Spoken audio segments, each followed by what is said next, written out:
하나님의 말씀입니다. 경청하십시오. 감사로 제사를 드리는 자가 나를 영화롭게 하나니 그의 행위를 옳게 하는 자에게 내가 하나님의 구원을 보이리라. 아멘. 성경 말씀 중에 이런 말씀이 있습니다. 주 너희 하나님을 시험하지 말라. 주 너희 하나님을 시험하지 말라. 마태복음 4장 7절에 기록된 말씀이에요. 하나님을 시험하지 말라. 이게 무슨 뜻일까요? 여기서 시험은요, 하나님의 말씀에 대해서 정말 그럴까 아닐까, 그런지 아닌지 호기심에서 하나님의 말씀을 더 깊이 알아가기 위해서, 뜻을 알아가기 위해서 던지는 질문이 아니라 진짜일까 가짜일까. 그래서 의심의 마음을 품고 하나님의 말씀을 저울질하지 말라, 이런 뜻입니다. 그게 시험이에요. 원문에 기록된 뜻입니다. 다시 더 쉽게 말씀을 드리면 하나님의 말씀에 대해서 의심하지 말라는 거예요. 의심하지 말라. 신약에 또 이런 말씀이 있습니다. 에베소서 5장 10절의 말씀, 우리가 아주 익숙하게 자주 보는 말씀이죠. 하나님을 기쁘시게 할 것이 무엇인가 시험하여 보라. 시험하지 말라 그래 놓고 또 뭐라고요? 시험하여 보라. 하나님 한 가지만 하세요. 한 가지만. 제가 단순해서 복잡해서 못 알아듣겠어요. 참 깊은 의미가 다 있거든요. 하나님을 기쁘시게 할 것이 무엇인가 시험하여 보라. 헬라어로 도키마조라 그래요. 도키마조. 이게 무슨 뜻이냐? 원문의 뜻은요, 원어의 뜻은 하나님께서 기뻐하실 것이 무엇인지 네가 스스로 증명해 보이라, 이런 뜻입니다. 도키조마라는 말을 우리 한글에서는 시험하다 이렇게 번역을 했는데 원래 뜻은요, 그게 아니에요. 그러니까 우리가 이 처음 번역할 때는 시험이라는 단어에도 여러 가지가 있거든요. 시험, 유혹이라는 게 있고 테스트라는 훈련이라는 게 있고, 근데 똑같이 시험 친다 그랬잖아요. 그죠? 그런 뜻에서 이 시험이라는 말을 그렇게 번역을 했지만 원어에서는 도키조마, 증명해 보이다, 이런 뜻입니다. 증명해 보이다. 다시 말씀을 드리면 하나님께서 기뻐하실 것이 무엇인지 여러분 증명해 보십시오. 여러분의 신앙을 가지고 증명해 보십시오. 저는 입술로 찬양을 합니다. 하나님을 기쁘시게 드리기를 원합니다. 이 찬양으로. 그 증명되잖아요. 찬양하니까. 하나님께서 기뻐하실 것이 무엇인지 너희들이 스스로 증명해 보이라. 대단히 깊은 의미의 말씀입니다. 네가 확실하게 입증해라. 확실하게 보여라. 여러분, 연인 사이에 사랑한다고 말할 때 그 사랑을 무엇으로든지 증명해 보여야 그게 사랑하는 줄 알아요. 그렇죠? 표현되지 않는 사랑은 더 이상 사랑이 아니다. 어거스틴이 그랬거든요. 표현되지 않는 사랑은 더 이상 사랑이 아니다.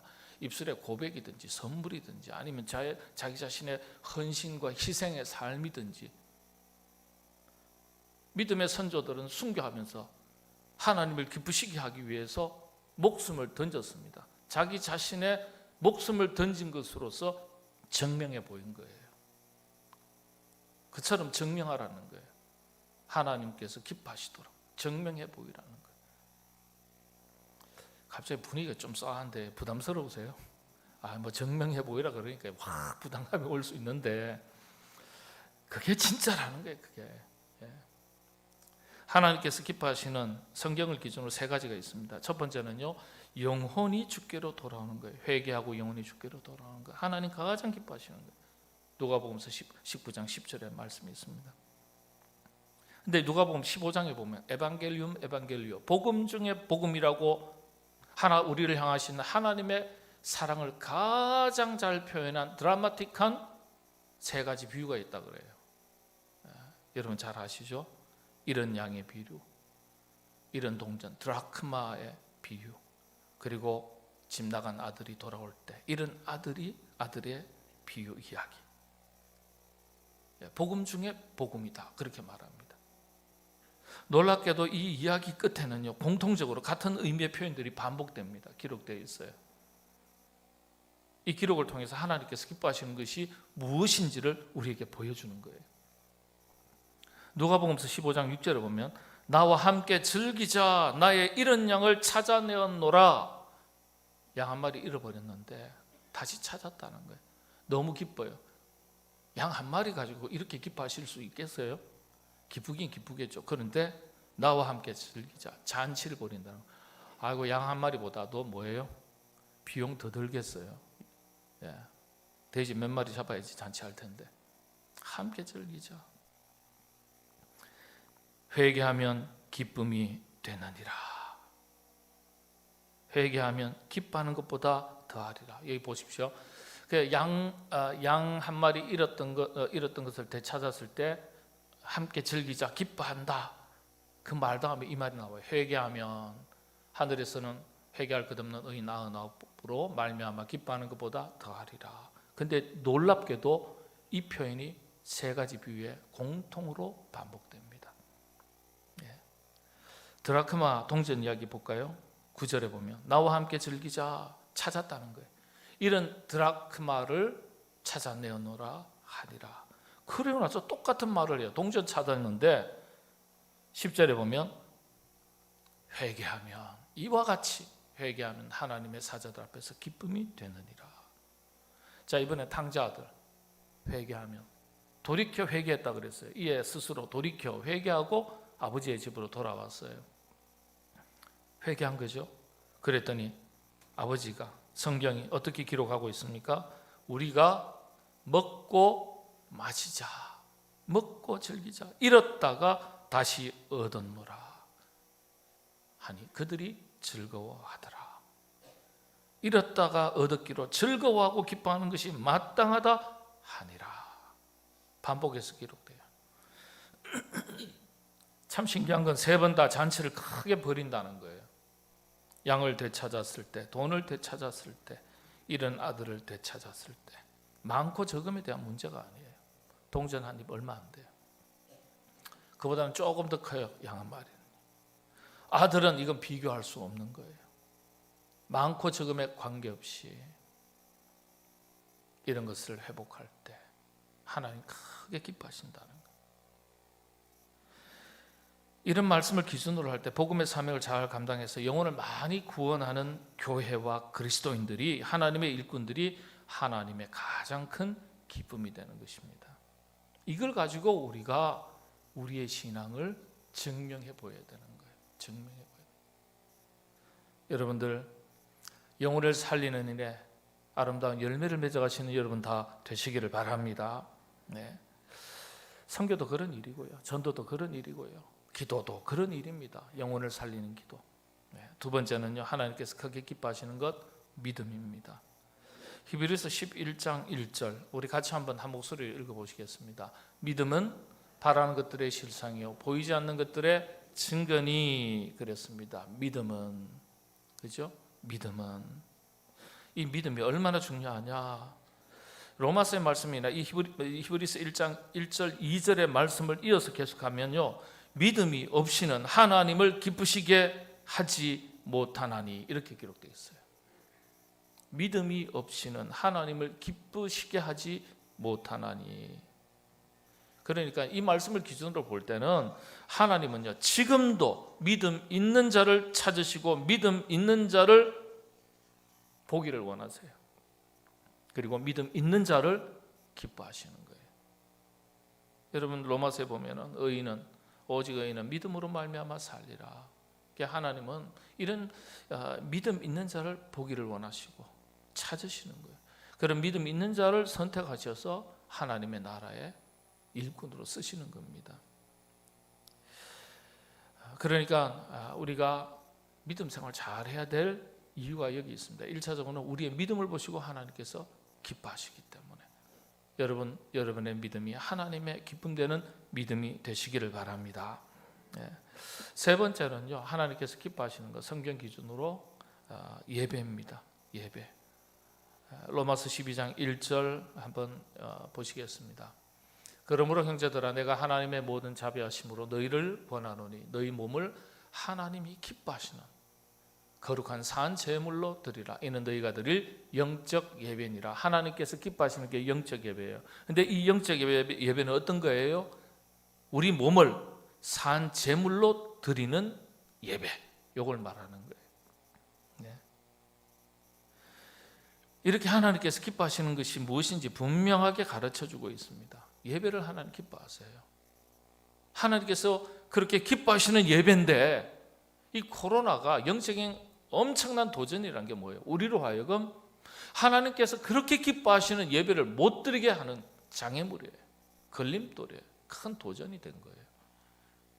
그러니까 여러분들 이거는 상황이 좋아지면 물론 지혜롭게 해야 하겠지만은 이 예배가 이토록 귀중하다는 것, 소중하다는 것을 우리가 인식하고 예배 시간과 예배 자리, 예배 내용을 다 지켜낼 수 있어야 한다는 사실입니다. 여러분들 하나님께서 기뻐하시는 온전한 예배 드리시게 되기를 바랍니다. 인터넷으로 예배 드리면 제대로 드리게 되던가요? 아니요. 집중력도 없고 성전 안에서 예배 드려도요. 여러분 저를 보시는데 사실은 예배학적으로 이 두 스크린 사용하지 못하게 합니다. 여러분의 시선이 저에게 짧은 경우에 보통 한 1분 내외에서 여기에 머물러 있어요. 어디로 가죠? 여기 갔다가 이것도 보셨다가 마이크 보셨다가 저기도 아무도 없는데 저기도 한번 보시고 그 다음에 저기도 또 현수막도 한번 보시고 스피커도 한번 보시고 이거 다 조사한 거예요. 연구 조사한 거예요. 사람들의 시선이 얼마나 오래 머물고 있느냐 예배 시간에 조사를 했는데 1분 내에 1분도 못 가는 경우가 허다해요. 네. 그래서 사실은 이 강대상을 아주 단순하게 만들려고 그렇게 예배학에서 가르칩니다. 아이 컨택을 하면서 대화할 수 있도록. 네. 예배가 집중이 잘 안 돼요. 온라인으로요? 안 돼요. 좀 마음을 모아서 그래도 집중해서 하려고 그러면 저 애가 막 달려와요. 엄마 화장실에서 급해. 어떻게 해요? 그러면 쫓아가야죠. 예배 다 끝날 때까지 기다려. 이게 잘 안 돼요. 자, 그런데 하나님께서 기뻐하시는 그 예배 어떤 예배입니까? 두 가지가 기준입니다. 오늘 말씀에 예배에 대한 로마서 말씀 요한복음서 4장 23절의 말씀 기준을 볼 때 첫째는 우리 몸을 산 제물로 드리는 예배입니다. 예배는 하나님께 영광을 돌리는 핵심의 자리죠. 행위예요. 여러분 출애굽한 이스라엘 백성들에게 하나님께서 광야에서 제일 먼저 가르쳐 주신 것이 생존법을 가르쳐 주신 게 아니에요. 예배법을 먼저 가르쳐 주셨어요. 지금 먹고 입고 살아서 몸을 감추고 돌봐야 될 생존법을 가르쳐 주셔야 되는데 생존법을 가르쳐 주신 게 아니라 예배법을 먼저 가르쳐 주셨어요. 그러니까 하나님께서 무엇을 가장 중요하게 여기시는지를 정확하게 이미 역사 속에서 보여주신 거예요. 오늘 말씀에 산 제물로 드리라. 너희 몸을 산 제물로 드리라. 이게 무슨 뜻일까요? 산 제물. 우리가 죽어야 되나요? 제단에다 올려놔야 되나요? 그런 뜻이 아닙니다. 여기서 산 제물, 산이라는 말은 이 헬라어로 조라고 말하는데 이게 우리의 생애를 말하는 거예요. 우리의 생애, 삶 자체를 말하는 거예요. 그러니까 우리가 살아가는 삶, 생활 자체가 하나님께서 기뻐하시는 것이 되도록 하라. 그 자체가 하나님께서 기뻐 받으시는 예배가 된다는 거예요. 삶의 예배예요. 삶으로 드리는 예배. 이 성전 안에서 드리는 성전 예배, 예전의 예배가 있어요. 예식, 하나님께서 명령하신 예식 순서대로 드리는 예식 예배, 예전 예배가 있어요. 그러면 우리의 생활과는 무관한가요? 그렇지 않죠. 우리의 삶 자체가 하나님께서 기뻐 받으시는 예배가 되도록 하라. 그런 겁니다. 이것이 너희가 드릴 영적 예배니라 그랬어요. 그래서 기독교를 가르쳐 생활 종교라고 말합니다. 자신이 살아가는 삶의 모든 내용이 하나님께서 기뻐하시는 것이 되도록 해야 된다는 뜻입니다. 이를테면 일러주신 말씀대로 사는 걸 말하는 거예요. 삶의 모든 내용이 하나님께서 기뻐하시는 것이 되도록 하려면요, 내 생각 내 뜻대로 내 고집대로 사는 게 아니라 하나님께서 우리에게 일러주신 대로 지켜 행하며 사는 것이 하나님께서 기뻐하시는 삶이 되는 거예요.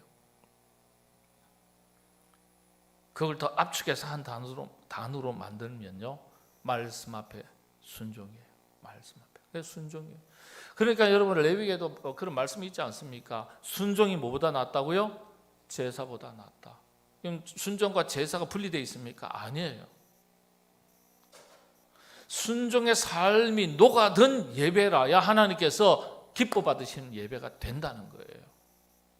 제사가 얼마나 중요한데요? 예배가 얼마나 중요한데요? 그 예배가 온전한 예배, 하나님께서 기뻐 받으시는 예배가 되려면 우리의 삶이 분리되어서는 안 된다는 거예요.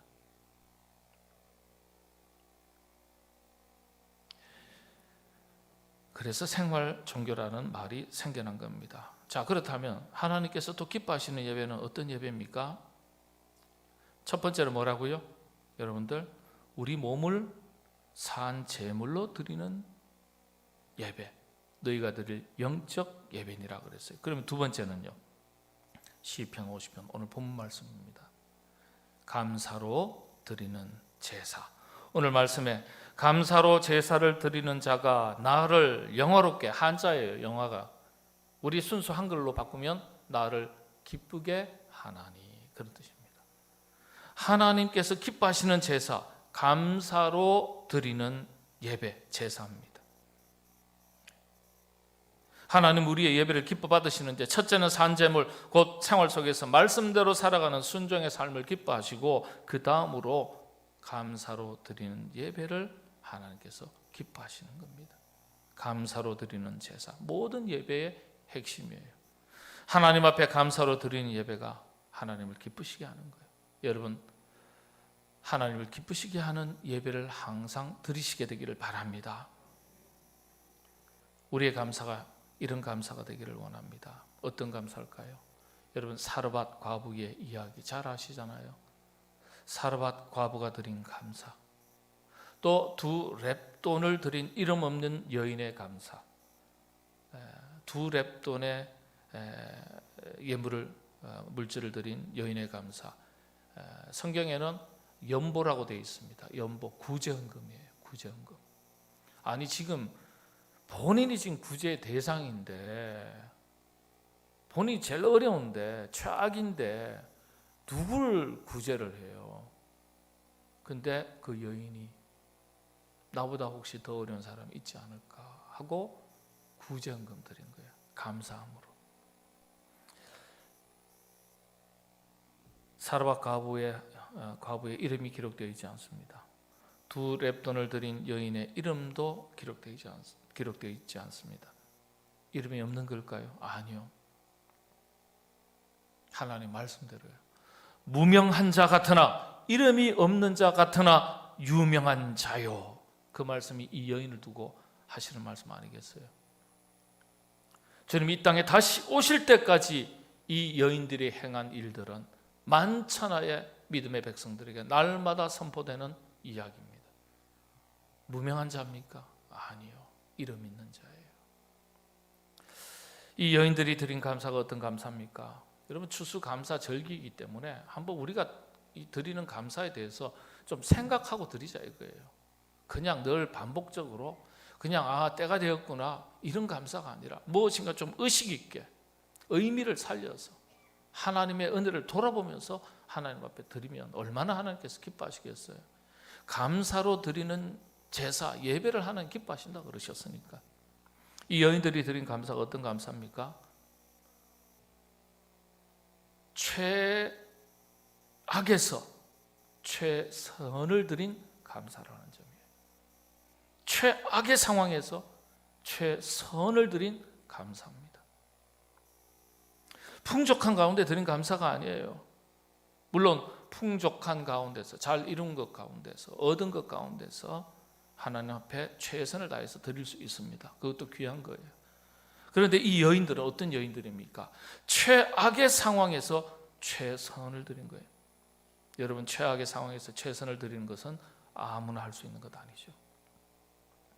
이런 감사가 사르밧 여인의 감사예요. 그런데 이 감사가 사르밧 과부의 감사가 아니라 오늘 저와 여러분 우리의 감사가 될 수 있기를 바랍니다. 넘쳐 흘러서 드리는 감사가 아니에요. 부족한 가운데서, 아니 최악의 상황에서도 최선의 감사를 드릴 때 그 감사가 진짜 감사가 아니겠습니까? 두 렙돈을 드린 여인은 그 가난한 중에서 자기의 모든 소유 곧 생활비 전부를 넣었다, 이렇게 성경 기록하고 있습니다. 이 이야기가 어떤 이야기입니까? 여러분, 돈 내라는 얘기인가요? 헌금 많이 하시라는 얘기인가요? 그렇게 들으셨다면 잘못 들은 거예요. 잘못 이해하신 거예요. 최선을 다하라는 거예요. 의미를 살피라는 거예요. 의미를 가지라는 거예요. 여러분, 이 사르밧 그 두 렙돈을 드린 여인의 이야기의 앞부분에 어떤 이야기가 기록되어 있냐면요, 전후 문맥이 굉장히 중요합니다. 이 이야기 앞부분에 서기관들의 외식을 책망하는 주님의 말씀이 기록되어 있어요. 마가복음 12장 42절인데요. 바리새인 서기관들의 외식을 책망하시면서 비유로 드신 이야기가 두 렙돈의 물질을 드린 여인의 이야기입니다. 여러분 자주 들으시는 말씀 중에 외식한다, 외식, 이런 말이 있지 않습니까? 프로합시스, 그렇게 말합니다, 헬라어로. 근데 이게 뭐냐 하면 그대로 있는 뜻을, 사전적인 의미를 여러분들에게 보여드립니다. 설명드릴게요. 겉으로 보여주기, 체면, 핑계, 이런 뜻입니다. 외식 그러면 얼른 와닿지 않아요. 근데 프로합시스, 원문의 뜻 그대로 번역을 해드리면 겉으로 보여주기, 체면, 핑계, 훨씬 더 이해가 되시죠? 형식주의자를 말합니다. 마음에 없지만은 자신의 체면 때문에 체면치레만 하는 사람을 말하는 겁니다. 자신의 유익을 따라서 이런 저런 핑계거리만 찾는 사람을 두고 하는 말이에요. 결국은 겉다르고 속다른 사람들, 곧 서기관을 두고 책망하신 말씀이에요. 이런 사람들에게 두 렙돈을 드린 여인의 이야기로 책망하신 거예요. 이 핑계 저 핑계, 체면치레. 하나님이 아닌 사람의 시선을 의식하는 거죠. 거칠해, 자기가 중심이 되는 거, 주인이 되는 거, 이걸 넘어서야 돼요. 그래야 축복의 역사가 주어집니다. 우리나라 이 체면치레, 다른 사람의 시선을 의식하는 것, 이게 순기능이 있고 역기능이 있어요. 어떤 부분에 있어서는 좋은 기능도 있지만은 체면에 너무 집착을 하거나 집중을 하면 자기를 잃어버리고 타인의 시선을 의식하다 보니까 자기 자신을 잃어버리고 타인의 시선에 맞춰서 살게 돼요. 나중에 인생 한참 살고 나면 공허한 거예요. 우리가 하나님 앞에서 신앙생활할 때 체면치레, 거칠에, 핑계거리를 넘어서야 돼요. 헌신도 그렇잖아요. 이 핑계 저 핑계, 거칠에, 체면치레 다 있을 수 있어요. 감사도 그럴 수 있고요. 우리 신앙생활 자칫 잘못하면 체면치레, 거칠에, 여러 가지 핑계거리 속에서 신앙생활하기 참 좋습니다. 이걸 넘어서야 돼요. 그렇지 않으면 주님의 책망거리가 되는 거예요, 우리가. 여러분들, 이왕이면은 이 믿음의 여인들의 이야기처럼 최악의 상황 속에서도 최선의 감사를 드릴 수 있는 여러분 되시기를 바랍니다. 그랬더니 하나님께서 반응을 보이세요. 어떤 반응을 보이시나? 최악의 상황을 최선으로 바꿔주시는 거예요. 우리가 최악의 상황 속에서도 하나님 앞에 감사하면, 최선의 감사를 드리면 하나님은 우리를 어떻게 인도하시느냐? 최악의 상황을 최선의 상황으로 바꿔주시는 거예요. 감사의 놀라운 능력입니다. 감사의 기적을 말하는 거예요. 아들과 이거 떡해 먹고 나서 함께 죽음을 기다리겠다고 했던 여인이 사르밧 과부입니다. 그런데 어떤 일이 일어났습니까? 아들도 살고 여인도 살고 기록된 말씀에 열왕기상 17장 14절의 말씀에 보면 그 곡식통에 가루가 떨어지지 아니하고 병에 기름이 없어지지 않는 놀라운 축복이 임했던 것을 분명하게 기록하고 있어요. 하나님께서는 최악의 상황을 최선으로 바꿔주신 거예요. 그런 역사가 일어난 거예요. 우리 모두에게 이런 은혜가 임하시게 되기를 바랍니다. 범사에 감사하라. 최악의 상황에서도 드리는 그 감사는 언제나 최선의 감사가 되는 거예요. 이것이 우리를 향하신 하나님의 뜻입니다. 하나님의 뜻대로 드린 감사를 하나님은 기뻐하시는 거예요. 감사로 드리는 제사, 예배가 하나님을 기쁘시게 하는 겁니다. 여러분, 이번 추수감사절이 바로 이와 같은 감사가 될 수 있기를 바랍니다. 우리가 최선을 다하면 하나님도 최선으로 답을 하십니다. 우리가 드린 감사가 하나님의 기쁨이 되기만 하면 하나님은 우리의 최악의 상황도 최선의 상황으로 바꾸어 주실 줄로 믿습니다. 안 된다고 말하지 마시기를 바랍니다. 오히려 감사하시게 되기를 바랍니다. 모자란다고 말씀하지 마시기 바랍니다. 오히려 감사하다 이렇게 말씀하시기 바랍니다. 힘들다고 지친다고 아프다고 말하지 마십시오. 오히려 그 순간에도 감사하십시오. 눈물 가운데서도 감사하십시오. 하나님은 안타까움을 결단코 내버려 두시는 분이 아니십니다. 우리 모두 믿는 자의 형통함을 믿으시게 되기를 바랍니다. 저는 믿는 자의 형통함을 믿습니다. 사르밧 과부의 역사는 한 번으로 그치지 않습니다. 사르밧 과부의 한 여인의 이야기로 남기는 것이 아니라 나 자신의 이야기로 만드시게 되기를 바랍니다. 감사로 제사를 드리는 자가 하나님을 기쁘시게 하나니 풍요의 법칙이고 형통의 법칙입니다. 여러분들 그렇게 하나님의 각양의 은혜 앞에 깊이 감사하며 맞이하는 추수 감사절이 되시길 바랍니다. 기도하겠습니다. 하나님, 최악의 상황 속에서도 최선의 감사를 드릴 때 하나님 그 최악의 상황을 최선의 상황으로 바꿔주신 것을 저희가 살폈습니다. 믿음 있는 자를 보시기를 원하시고 그 믿음을 기뻐하시는 하나님, 우리가 하나님 앞에 감사로 예배드릴 때 이 예배를 기뻐하신다고 말씀하셨으니 아버지 하나님, 결실의 계절, 열매의 계절, 이 추수의 계절에 추수감사절을 맞이할 때 의뢰의 절기 따라 지나가는 날들로 삼지 않게 하시고 하나님께서 베풀어 주셨던 귀한 은혜들을 돌아보며 깊이 있는 감사를 하나님 앞에 올려드릴 수 있는 그와 같은 추수감사 절기요 예배가 되게 하여 주옵소서. 택한 주의 권속들의 형편과 처지를 주께서 아시오니 그럼에도 불구하고 하나님 앞에 감사할 때 하나님, 저들의 목마름과 주린 것과 아픈 것과 짐진 것이 아버지 하나님 최선의 상황으로 다 바뀔 수 있도록 믿는 자의 형통의 복을 허락하여 주시옵소서. 모든 것 주님께 의지하고 예수님의 이름으로 기도하옵나이다. 아멘.